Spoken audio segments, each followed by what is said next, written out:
vocês viram a notícia que a Amazon, professor André e Didi, ela está seguindo as gigantes das Big Techs, encerrando o departamento de inclusão e diversidade. Essa iniciativa, né? A gente está vendo aqui muita influência do Elon Musk e do novo governo Trump.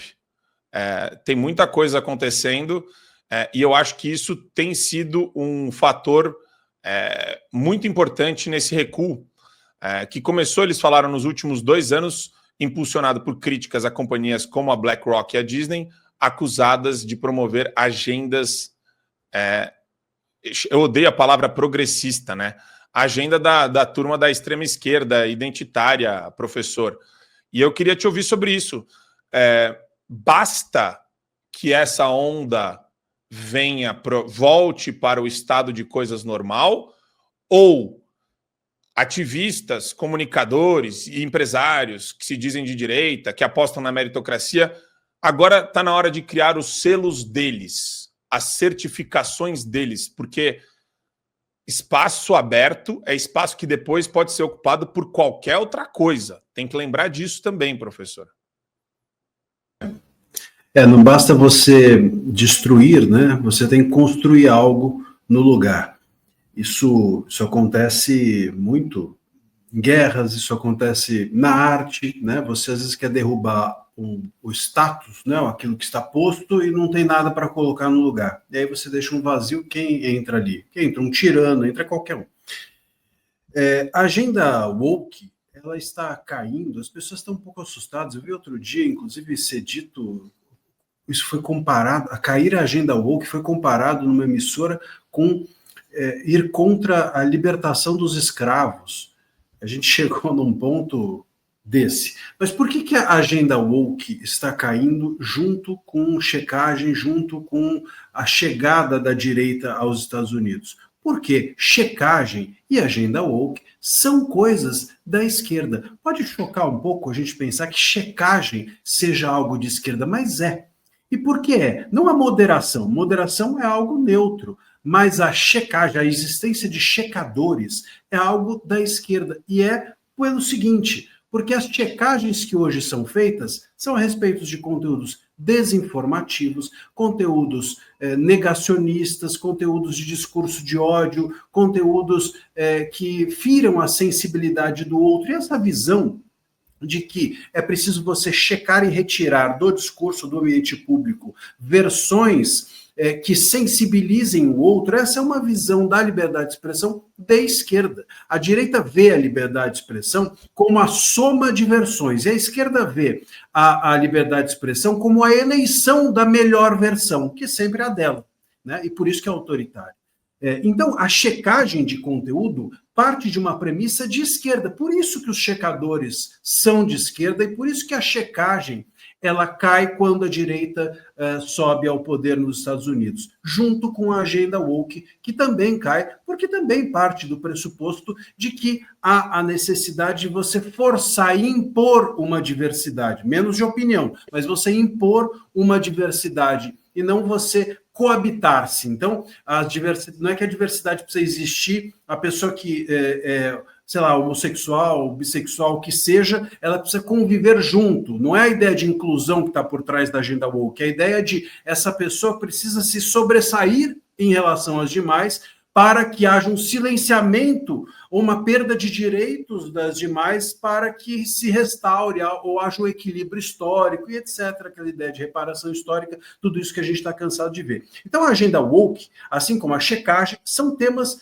da esquerda. E hoje estão caindo pelo surgimento de uma direita muito forte nos Estados Unidos. Eu creio que isso vai acontecer, vai haver uma imensa resistência.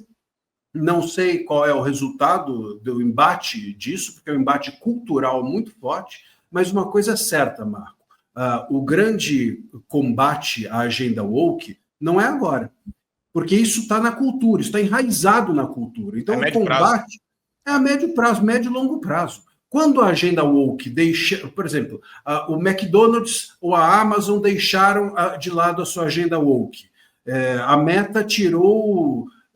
foi um choque, imagina, eles tiraram absorvente do banheiro masculino. Pô, me espanta ter absorvente no banheiro masculino, e não eles tirarem. Mas a gente percebe que essas mudanças todas não vão acontecer agora.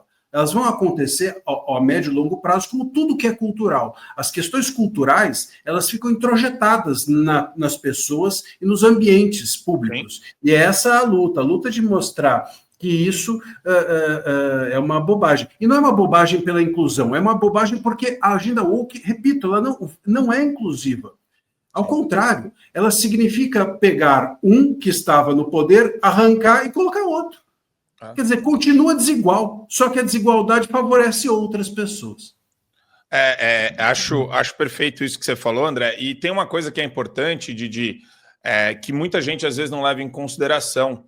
Quando uma empresa ou um grupo econômico muito grande faz o que a gente viu o McDonald's começar a fazer e agora a Amazon, tudo inspirado nesse novo momento histórico que a gente está vivendo, isso que o André falou é perfeito, né? Para mudanças perenes a gente precisa pensar a médio e longo prazo, mas isso tem uma consequência, isso afeta toda a cadeia produtiva, porque quando eles incorporam esses programas ESG, que vai dividindo as pessoas por raça, por sexo, que é uma coisa bizarra, eles impõem isso aos fornecedores, às empresas que têm contrato com os grupos econômicos gigantescos.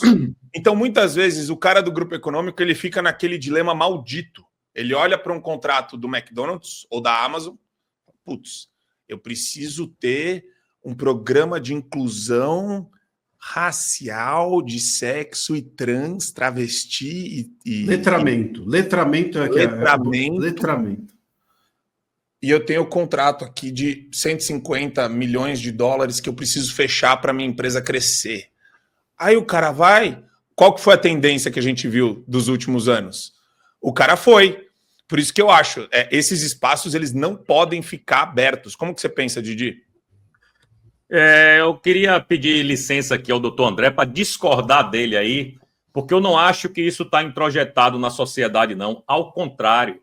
E não acho que vai levar a médio e longo prazo para essa cultura cair, não. Ela vai cair rápido, justamente porque, do meu ponto de vista, não está introjetada na sociedade.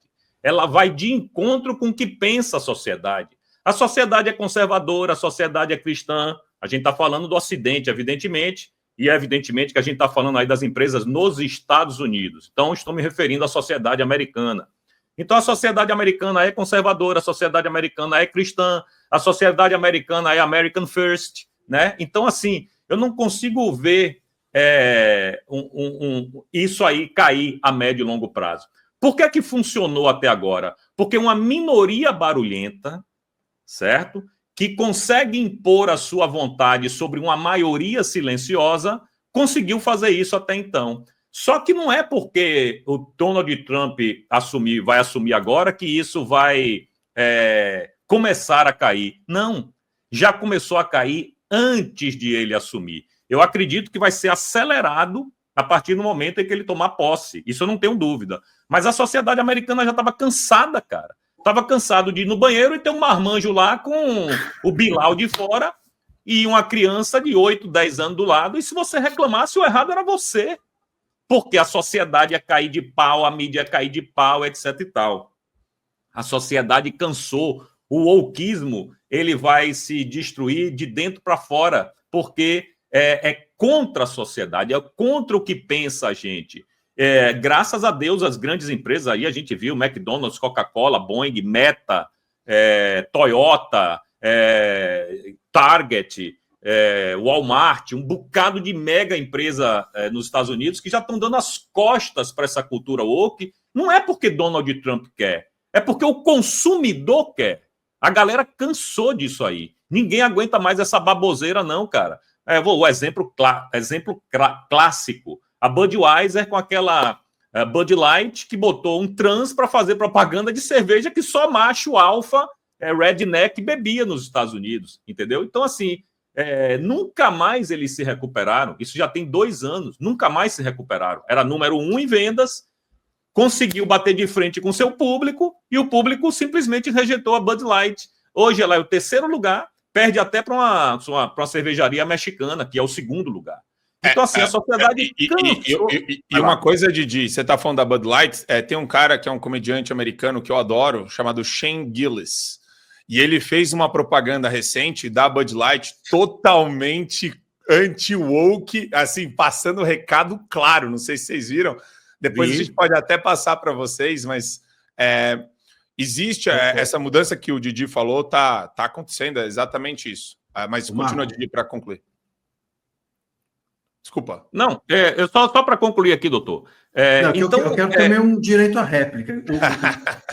O Adriles não está aqui para debater com o Didi, então vou eu. Vamos lá. Então vá, por favor, vai lá. Não, por favor, termine. Tá, então, não, é isso, só para concluir mesmo. Eu acho que a sociedade foi obrigada durante um tempo a aturar essa cultura woke, porque uma minoria silenciosa se impunha contra uma maioria. Uma minoria barulhenta se impunha contra uma maioria silenciosa. Aí a maioria silenciosa perdeu o medo, perdeu o receio de bater de frente com essa cultura e vai ter que botar ele no lugar que ele é. São minorias, amigo. Fica no seu nicho, sacou? Fica na tua bolha aí, fica bem e acabou. Deixa a sociedade viver em paz. Então, eu acredito sim, como eu já disse, que com o advento do Donald Trump, presidente da República, isso vai ser acelerado. Mas eu não consigo ver isso como uma... aí é o ponto da discordância com o doutor. Eu acho que isso vai ser rápido, não vai ser a médio e longo prazo. Não, primeiro que é uma honra o Didi discordar de mim. Aqui, isso mostra que, enfim, que ele ouviu tudo que eu falei, e então não tem nenhum problema. O meu ponto, Didi, em relação a isso, eu concordo, na verdade, com você, que a maioria ela é contra isso e vai rapidamente tirar da sua frente esse problema. O ponto é que não é a maioria que exerce o poder. E quem impõe essas pautas é a minoria barulhenta que está ao lado, ou exerce o poder, ou está ao lado do poder, ganhando com visibilidade com o poder. Hoje você pensa, por exemplo, no governo petista, e ele está completamente aliado a essas minorias barulhentas que estão ali como ONGs financiadas ou patrocinadas, estão ali como professores universitários que respaldam o governo, etc. Então, existe na órbita hoje do poder essas minorias barulhentas com mais do que barulho, com poder. E o poder, a gente, infelizmente, baixa a cabeça hoje para ele. Não tem jeito. A gente não vive de uma democracia em que a vontade da maioria prospera. A gente vive numa democracia, entre aspas, que a minoria barulhenta que tem poder é que dita as regras. E eu acho que um bom exemplo de como pensar isso é o direito. Pega o direito hoje e veja se, por mais, por exemplo, que a Cláudia Leite esteja resistindo, e acho que está resistindo com muita coragem, eu gostaria, inclusive, de deixar meus parabéns a ela, mas existe hoje uma força do Estado, do Ministério Público, investigando a Cláudia Leite porque ela cantou Jesus e não uma entidade de... Ela falou Yeshua. Que é em hebraico Jesus, e que na música tinha lá, enfim, originalmente uma entidade africana e tal. Quer dizer, hoje você, por exemplo, na violência doméstica, você tem a palavra da mulher como o suficiente. Tudo isso está introjetado numa estrutura jurídica que é grave, que é isso que eu penso quando eu falo que vai demorar bastante tempo para desmantelar. Porque a gente criou regras, ou, por exemplo, ESG, as empresas trabalham com esses conceitos de ESG, tem contratos formados, etc, etc. Até tudo isso ser desmantelado, se é que vai ser... Já estão voltando atrás, doutor. Mas acho que o ponto do professor é o seguinte... no Brasil, a gente consegue melhorar tudo que é ruim, tornando pior, né? Para zoar um pouquinho, mais ruim, do péssimo, do horroroso, do macabro. Por quê? Porque é o seguinte, aqui tem uma coisa que não tem nos Estados Unidos. E, perdão para a audiência, tá? Existe uma excrescência jurídica no Brasil feita para perseguir pessoas que se posicionam contra militantes que estão no Ministério Público Federal, nas procuradorias de direitos civis. se chama indenização moral coletiva difusa. Esses caras usam desse instrumento para processar Cláudia Leite, para processar lá no Sul o escritório da XP por conta daquela foto que eles tiraram no telhado. Eles usam para tudo. E isso é um subproduto desse movimento woke, desse movimento de extrema esquerda identitária. Então, aqui no Brasil, a gente conseguiu aperfeiçoar um mecanismo de perseguição para além do meio privado, da iniciativa privada. Mas então, assim, a gente não é só refém das empresas que adotam o ESG. A gente é refém do militante que está no MPF, que se acha uma espécie de emissário divino e que vai fazer tudo para instalar a visão dele de mundo nas empresas à força.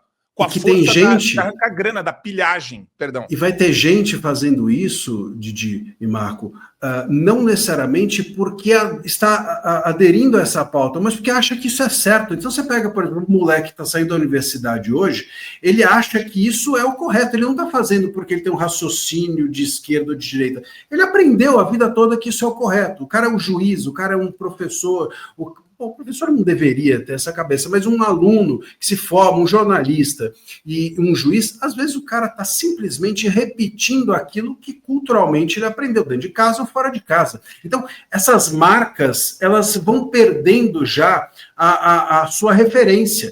A pessoa está fazendo aquilo e não sabe mais por quê. É simplesmente, é que nem a gente, às vezes...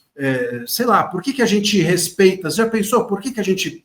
É que nem pagar imposto. Eu estava outro dia até conversando essa pauta do PIX. Se você for pensar, a Receita Federal faz com a gente uma imposição, não sei se eu estou invadindo pautas aqui, mas me perdoe, só para fazer uma questão. Pensa bem, a Receita Federal, ela faz com a gente uma inversão de valores que é fazer com que a gente vá lá e conte para eles que a gente é honesto.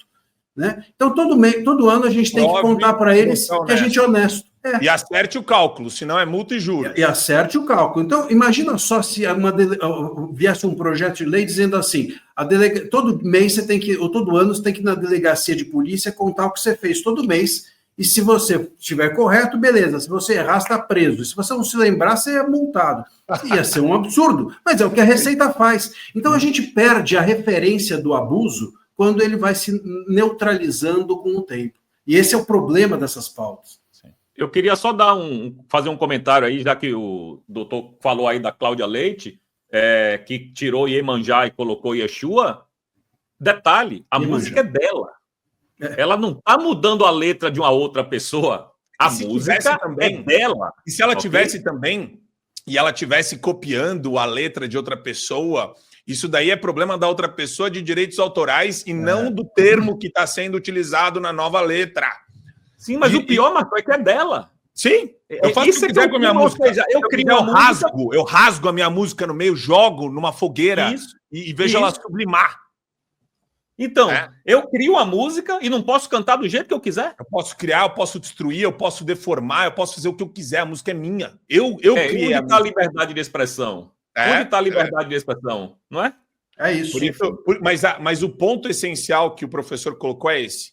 A percepção da sociedade brasileira sobre liberdade de expressão e liberdade artística e de imprensa, ela precisa ser fortalecida num processo cultural constante e contínuo, porque as grandes empresas de comunicação em massa não fazem esse trabalho e ele cabe a nós, então, fazer, porque eles gostam do povo na ignorância e na apatia e na anomia de que esses princípios não são relevantes, diferentemente dos Estados Unidos, onde a galera, a gente está falando de outra cultura, né? 400 milhões de armas versus o quê? Quantas tem aqui no Brasil? 5 milhões. Quer dizer, já tem uma outra percepção da relação entre o cidadão e o Estado.